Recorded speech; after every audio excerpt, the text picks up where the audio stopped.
Let's talk about Ozil and his key position, or the favourite position, or his preferred position.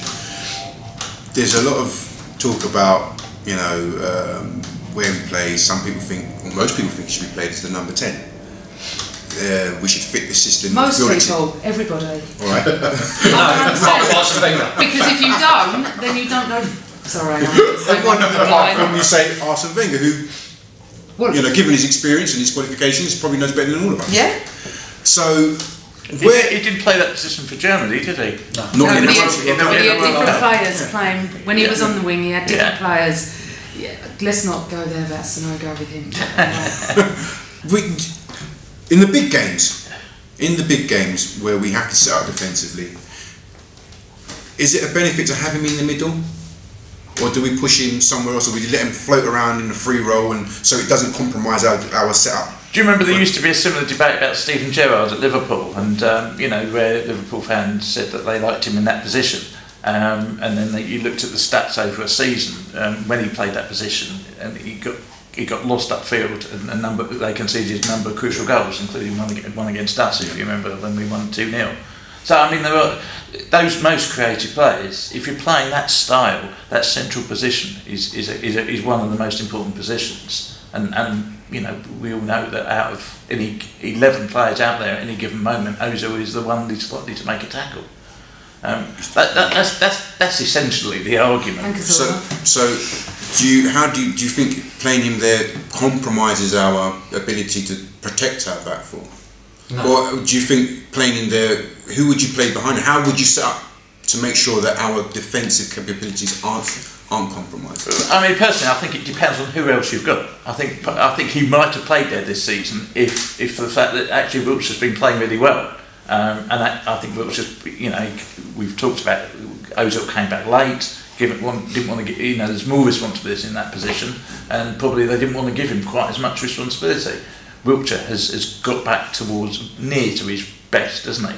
And you can only pick one player, you know, in there.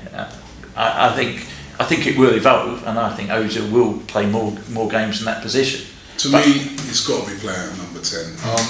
I saw him in the game against Aston Villa. He was brilliant. And remember when we played Villa on the left, when we played against Villa, right? They came into that game unbeaten. Villa. They were playing at home.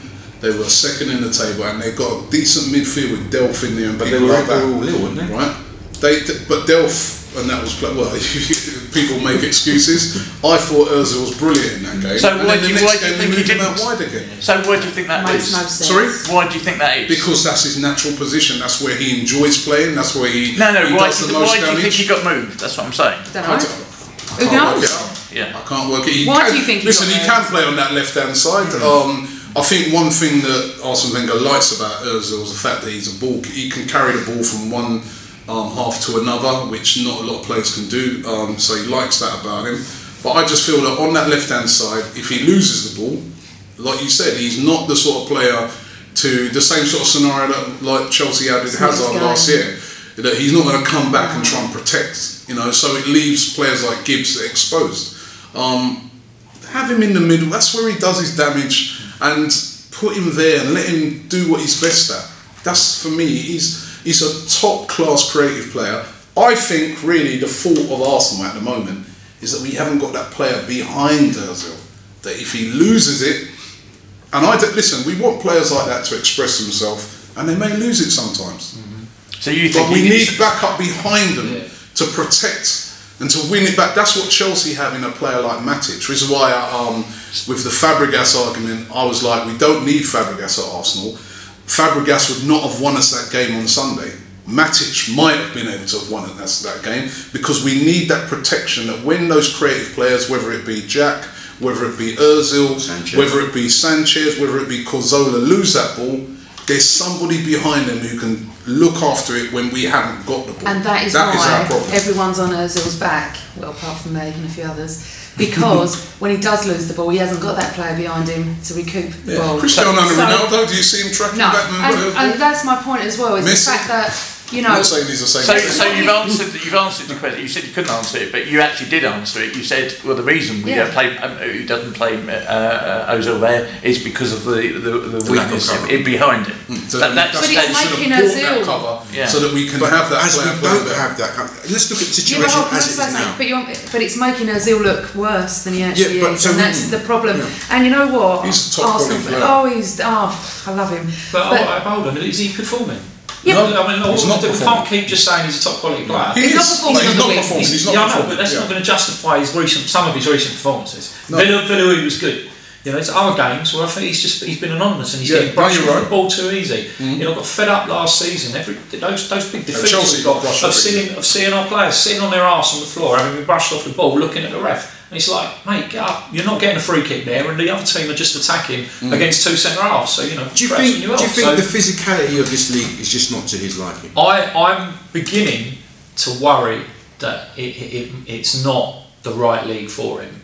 You know, I'm just beginning to have a few concerns about it because he is a quality player, undoubtedly. He's brilliant, but you know, he needs to be in the right situation. I think he's one of them players. He's getting the gym, he needs the team built around him. Yeah. And that's why, as well, I don't understand. It's like, he needs to be loved, right. But first name on team sheet in the number 10 place is Ozil. And do you not think that he's getting the team around him? You've got Sanchez that you can feed off, and you've got Welbeck now. Well, that's what we all thought. Sanchez was going to go on the left, and then all of a sudden, you know, his games like Sanchez get dropped and Ozil gets out. It might just be some of the players that are around him. It might not be the Sanchez. league. Would you not say Sanchez? He's not a good player to have around him. Would you say Sanchez because all not Wilshere, Welbeck, all these players, Oxlade-Chamberlain, are they not the right sort of players to have around him? No, he's got good players around him. He's got good players around him, but I can't watch him on the wing. Well, he had good players at Real Madrid, but they sold him.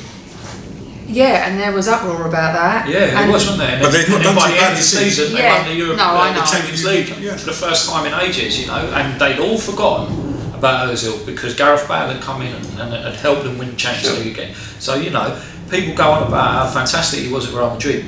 They sold him to us. You know, it was a bit of a last-minute deal, I still believe.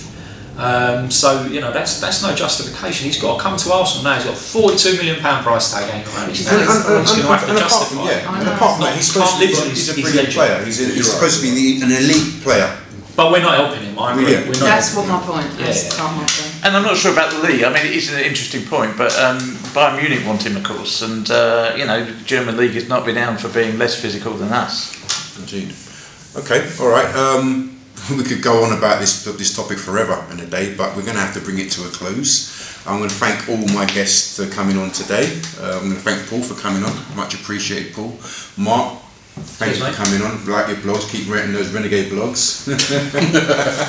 And obviously my two co-hosts, Robbie and Amanda. Please leave your comments in the box below and be nice ones for Nice ones. She's not in the kitchen, all right? I'm not in the kitchen. I'm good in the kitchen. She'll be in the bake-off. What's it? The British Bake-Off. Yeah. And join us again next time for another episode of the Big Arsenal Discussion. Get the Arsenal Fan TV app, available on Apple and Android now.